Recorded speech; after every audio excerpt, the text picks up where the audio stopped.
During the first day, teachers were coming to us. This is such a great opportunity. I'm really glad to be here, and I have already learned so much. And I was like, okay, this is just the first day, and we still have 3 days to go, and it was really nice.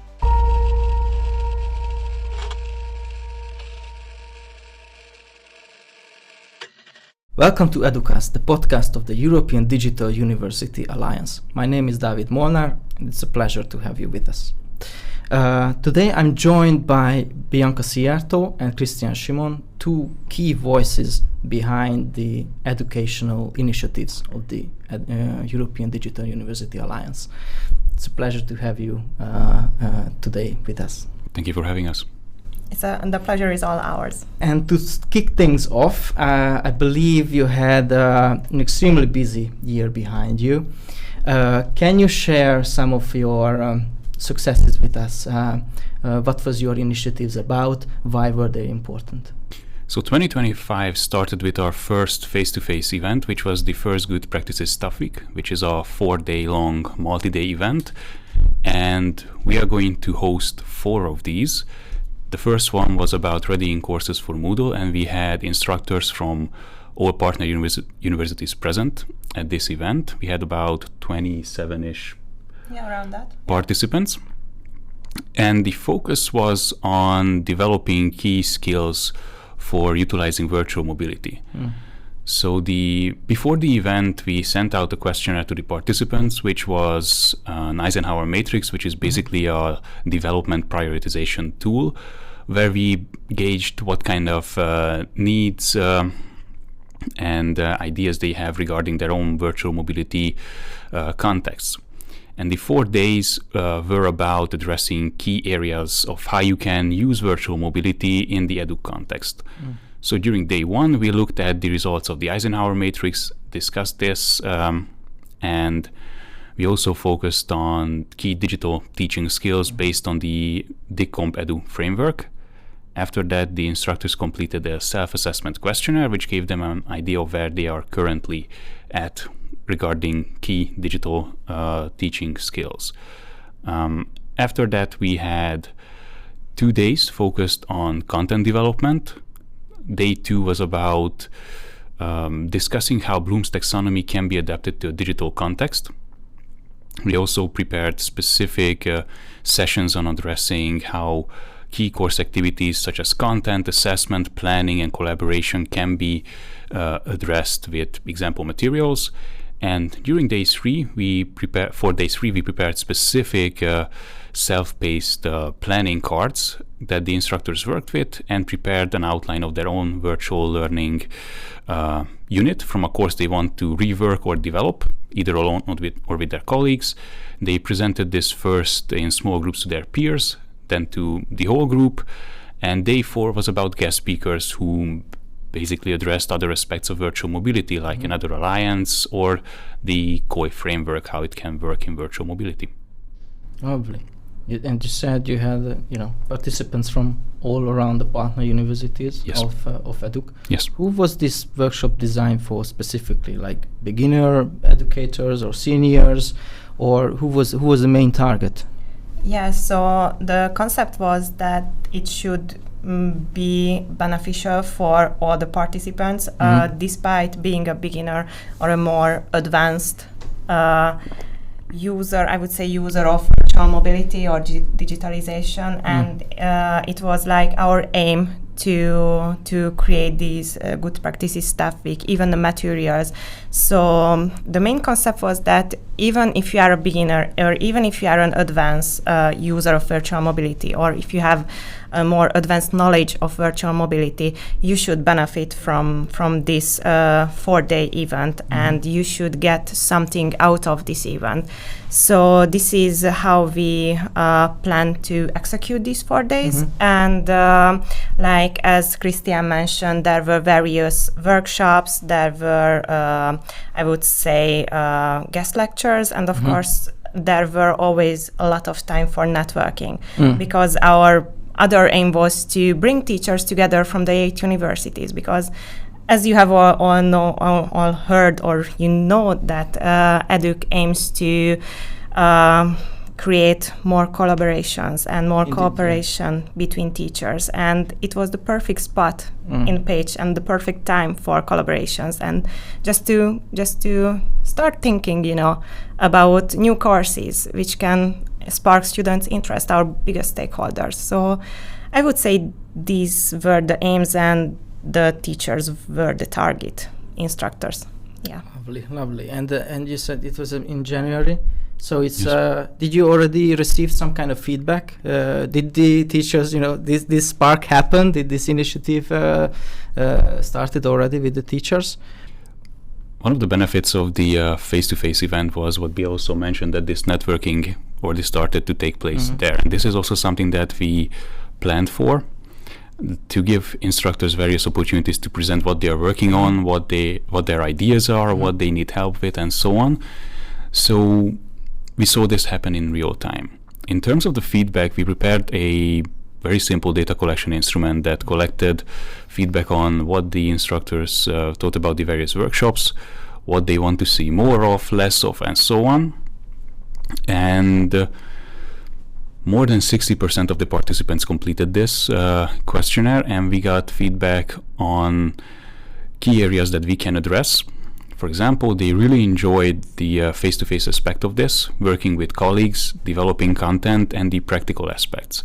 And that's what they want more of. So they want more practical sessions, even more application of theory. And this is what we are going to be addressing in the upcoming events. In terms of tracking their development long term, that's beyond the scope of the present event. But we are also in touch with the local Ps that these instructors are working with, and we are also getting feedback from them like, hey, we got this idea that the instructor wanted to work on this and this and this because they learned about this during the given event, and that's always a pleasure to hear. Yeah, and not to mention that during the event, even after or during the first day, teachers were coming to us. This is such a great opportunity. I'm really glad to be here, and I have already learned so much. And I was like, okay, this is just the first day, and we still have 3 days to go, and it was really nice. And I just came back from abroad, and I have met several teachers there because they were participating in another educational week, it was called. And they were coming to me that it was so nice to be in Pécs with you guys, and they were asking me, can I come to the second one? Is there any restriction? How many can I participate? And I was like, no, please just sign up or just get more information about it. And I'm happy to have you with us again. So it's these kind of feedbacks always warms your heart, and you just want to keep going, keep doing what you are doing. So it was really lovely to receive that kind of feedback after I would say around half a year. So people still remember, I guess. Yeah. And that's also one of the tricky parts of these kind of events, because they are not built on each other, but they are connected in terms of the topics they cover. So we are trying to put it together that they are open enough for everyone, but even if you are a returning participant, you will learn something new. It's so really inspiring to hear that, but I guess you also face a lot of challenges, not just creating these events meaningful, but during your everyday work. Helping teachers applying these digital tools in their courses. Can you mention some of these challenges, or maybe also the solutions? On what kind of solutions can you provide for them? What kind of everyday help you provide them?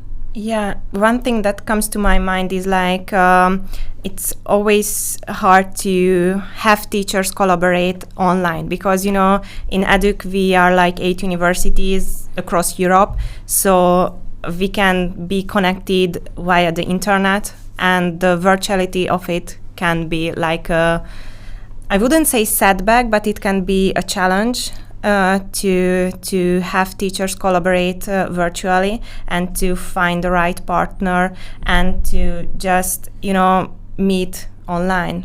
And from that aspect, I would say the virtuality of it, the biggest challenge. And as pedagogical engineers, and I always there for the teachers and try to be the connectors or the bridge between the teachers. And in this way, we are there for them in every aspect that you can think of, like administrative, methodological, technological. So we give them tools in a way, but of course, if the thought is not there that I want to collaborate, then it's not gonna happen. Mm-hmm. And also these teachers, like Bia said with the participants of the event, they come from various backgrounds, various fields of sciences, and they also have various degrees of exposure to digital teaching in general. So some of them have already had experience with this, and they had various courses that they already did in one format or another. Others are still getting used to this, getting more acquainted with Moodle and so on. So kind of figuring out what suits their profile is always a challenge, because if you want to give a beginner something that is very advanced to develop, that could lead to anxiety. They're not going to work with it, and that's not what we want. What Bia mentioned, we kind of have this toolbox approach, like, hey, this is your learning objective, what do you want to do? And then we can discuss how we can reach that goal. And we have various tools for that, various support structures, and basically the EDUC capacity development ecosystem is developing as well. So we have various offers for this as well. One of them is the Good Practices Staff Week. So we now have the structure, we have the tools, we have the support for the teachers. What is the next step for them? I mean, well, we're working on all of these. One of the end products of EDUC 2 is going to be a modular course that is based on self-paced learning. And that's going to integrate all the experiences that we have with the various events. So that's going to be one of the best tools that we can offer them in the long run, because by then we will have had experiences with the Good Practices Staff Weeks, the workshops, the various community of practice events, both local and global. And teachers will have basically this kind of menu that they can use to select their own learning paths. So if they feel that, okay, this aspect of virtual mobility is more appealing to me than this course should provide solutions for that. We are doing that right now anyway with instructors. Bia has multiple consultations with teachers and gets them started on this path, and we are trying to support them in any way we can. And what Bia also mentioned, the biggest strength here is if they are motivated. Yes. And if they are willing to experiment with this, because some things are going to work out and some things are not, and that's part of teaching in general. The tricky part about virtual mobility is that you don't have the real-time feedback that you would have in class in many cases. And you also are lacking this kind of non-verbal communication in this part, because you are obviously sitting in front of a laptop or something like that, or students are consuming the content asynchronously. And this is why feedback also matters, and we ask teachers to collect this kind of feedback if it's possible for them. So you mentioned now that you plan to do several staff weeks like this. Yes. When will the next session happen? Soon. It's going to be in the middle of October. And that's going to be focused on planning strategies and content development, because these were some of the key areas that we identified when we were putting together the capacity development offers based on the results of the first phase of EDUC and the needs analysis questionnaire that we did with the pedagogical engineers. And this was also an emerging pattern from the first event that we had. So this is going to be in October, and then we are going to have 2 more events in 2026, which is going to be another one about content development, but more on a course level structure. And the final one is going to be about collaboration and cooperation in virtual mobility. So nice structure. So it's a call to action as well. It is. Indeed. Well, thank you so much, Bianka and Krisztián, for sharing your insights. And if you are curious about further developments within the EDUC Teaching Academy, then stay tuned to our channels and check out our news on the website. And we hope to see you maybe face-to-face in our next Good Practices Staff Week. Thank you so much.